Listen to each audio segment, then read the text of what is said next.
दाना ढूंढने जंगल में जा रही थी।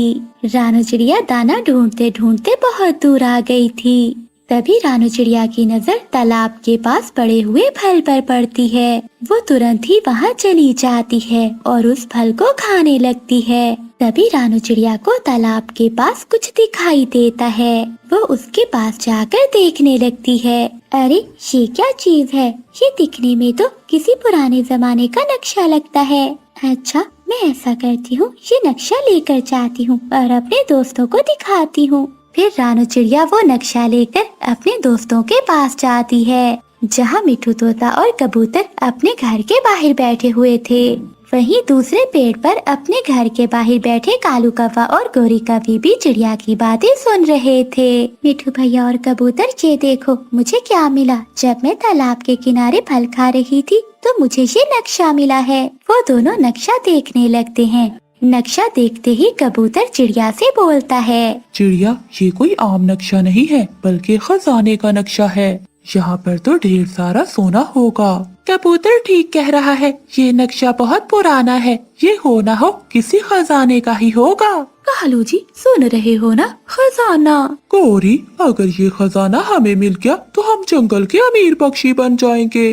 कबूतर और मिठू भैया, अगर ये खजाना हमें मिल जाए तो हम सब अमीर हो जाएंगे। आज तो हमें देर हो गई है, हम कल सुबह ये खजाना लेने जाएंगे। रानू चिड़िया वो नक्शा लेकर अपने घर की ओर चली जाती है। अरे वाह, अब तो हम जंगल के अमीर पक्षी बनने वाले हैं। मुझे इस नक्शे को छुपा कर रखना होगा, वरना क्या पता कोई इसे चुरा कर न ले जाए। फिर रानू चिड़िया नक्शे को अलमारी में रख देती है और आराम से सो जाती है। कालू जी, चिड़िया सो गई होगी, जाओ अब वो नक्शा ले आओ। हाँ गौरी, तुम चिंता नहीं करो, मैं यूं गया और यूं आया। फिर कालू कौवा रात के अंधेरे में उड़ता है। वो खिड़की से चिड़िया के घर में घुस जाता है। रानू चिड़िया सोई हुई थी। कालू कौवा अलमारी खोलता है और वो नक्शा लेकर वहाँ से भाग जाता है। अगली सुबह हो जाती है। रानू चिड़िया देखती है कि उसकी अलमारी खुली पड़ी है और उसका नक्शा भी गायब है। ये देखकर रानू चिड़िया बहुत दुखी हो जाती है और भागकर अपने दोस्तों के पास जाती है। जो कुछ भी हुआ था रानू चिड़िया मिठू तोते और कबूतर को बताती है। कबूतर भैया, वो नक्शा कौन ले गया होगा? मैंने तो किसी को बताया भी नहीं था। चिड़िया, भला कौन लेकर जा सकता है वो नक्शा? हो ना हो किसी ने देखा होगा तुम्हारे परों में। चिड़िया, कौवों से पूछते हैं, शायद उन्होंने किसी को देखा हो। फिर रानू चिड़िया मिठू तोता और कबूतर गोरी कौवी के घर जाते हैं, मगर वहाँ तो कोई भी नहीं था। चिड़िया बहन, लगता है वो कौवे सुबह सुबह दाना लेने गए होंगे। पता नहीं मिठू भैया, ये किसका काम है। जब तक वो कौवे नहीं आएंगे तो हमें कुछ मालूम नहीं होगा। दूसरी ओर कालू कौवा और गोरी कौवी वो नक्शा लेकर वहाँ से चले जाते हैं। कालू जी, चिड़िया ढूंढेगी अपना नक्शा और हम पहुँचेंगे खजाने के पास। गौरी, आज ही खजाना ढूंढकर वापस आ जाएंगे और किसी को हम पर शक तक नहीं होगा। एक बार वो खजाना मिल जाए फिर मैं तुम्हारे लिए घर बनवाऊंगा। कालू जी, चलिए, अब मुझसे और इंतजार नहीं होता। ऐसा सोचते हुए वो दोनों खजाने की खोज में आगे बढ़ने लगते हैं। वो उड़ते उड़ते जंगल में बहुत दूर निकल जाते हैं। वो दोनों बहुत थक चुके थे, मगर फिर भी वो आगे ही बढ़ रहे थे। सामने एक बड़ी गुफा आती है। वो गुफा के पास जाकर रुक जाते हैं। गौरी, देखो, ये गुफा तो वही लग रही है जो इस नक्शे में है। कालू जी, ठीक कहा तुमने, मगर क्या फायदा, ये गुफा तो बड़े पत्थर से बंद है। भला तुम ही बताओ, अब हम इस गुफा के अंदर कैसे जाएंगे? गौरी, तुम चिंता क्यों करती हो, मैं हूँ ना, अभी हम मिलकर इस पत्थर को हटा देंगे। ऐसा कहते हुए वो दोनों पत्थर को हटाने की कोशिश करते हैं, मगर पत्थर जरा भी टस से मस नहीं होता। जोर लगाते हुए गोरी कौवी का पाँव फिसल जाता है और वो पीछे जाकर एक पत्थर पर गिरती है। जैसे ही गोरी कौवी उस पत्थर से टकराती है तो गुफा का दरवाजा खुल जाता है। ये देखकर वो दोनों बहुत हैरान हो जाते हैं और जल्दी से गुफा के अंदर चले जाते हैं। वो दोनों देखकर बहुत हैरान हो जाते हैं क्योंकि वहाँ ढेर सारा खजाना था। कालू जी, देखो कितना सारा खजाना है। अब हम दोनों को जिंदगी भर काम करने की कोई जरूरत नहीं है। हाँ गौरी, जल्दी से खजाना लेकर यहाँ से भाग चलते हैं। ऐसा कहते हुए वो दोनों सोना इकट्ठा करने में लग जाते हैं। देखते ही देखते शाम हो जाती है। वो दोनों पोटली भर लेते हैं। फिर वो अपने घर जाने के लिए तैयार हो जाते हैं। लेकिन जैसे ही वो गुफा के द्वार के पास आते हैं तो वो देखते हैं कि द्वार बंद हो चुका था। वो दोनों बहुत जोर लगाते हैं मगर गुफा का दरवाजा नहीं खुलता। कालू जी, हम तो बहुत बुरा फंस गए। इस गुफा का द्वार तो बाहर से ही खुलता है। बताओ कालू जी, अब हम क्या करें? गौरी, तुम ठीक कह रही हो।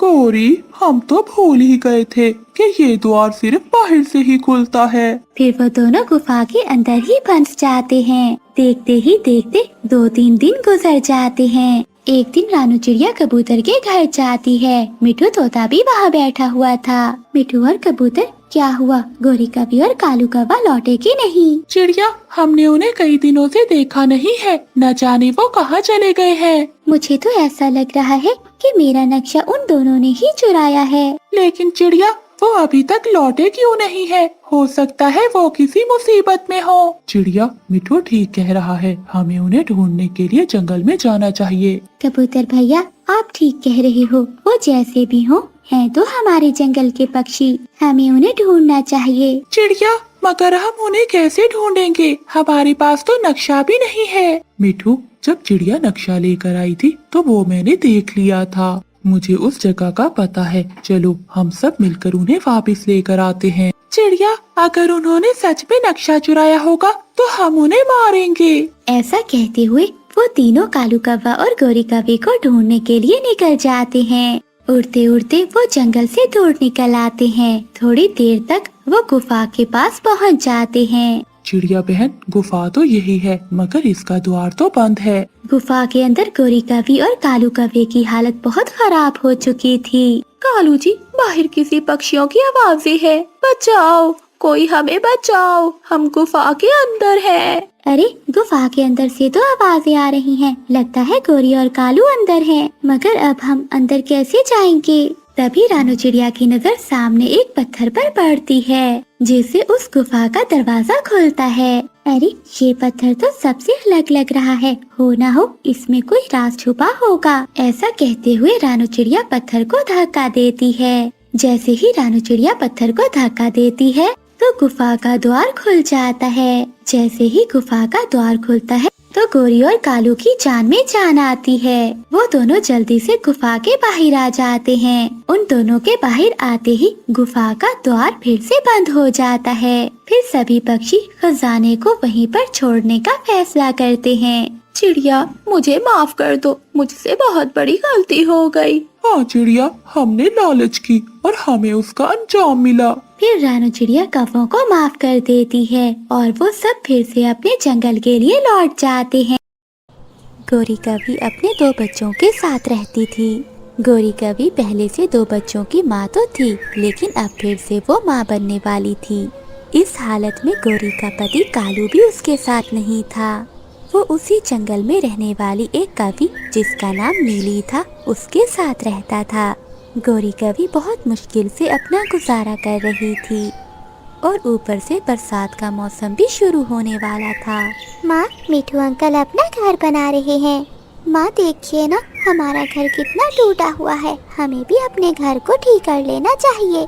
हाँ मुन्नी, तू ठीक कह रही है, मगर बेटी मैं इस हालत में कैसे घर को ठीक करूँगी?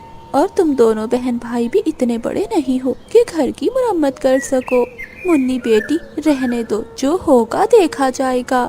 गोरी कौवी जल्द ही अंडे देने वाली थी, मगर इस हालत में भी उसके पति कालू को गोरी कौवी पर जरा भी रहम नहीं आया।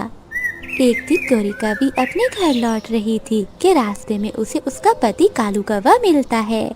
कालू जी, कैसे हैं आप? ठीक हूँ, तुम कैसी हो गौरी?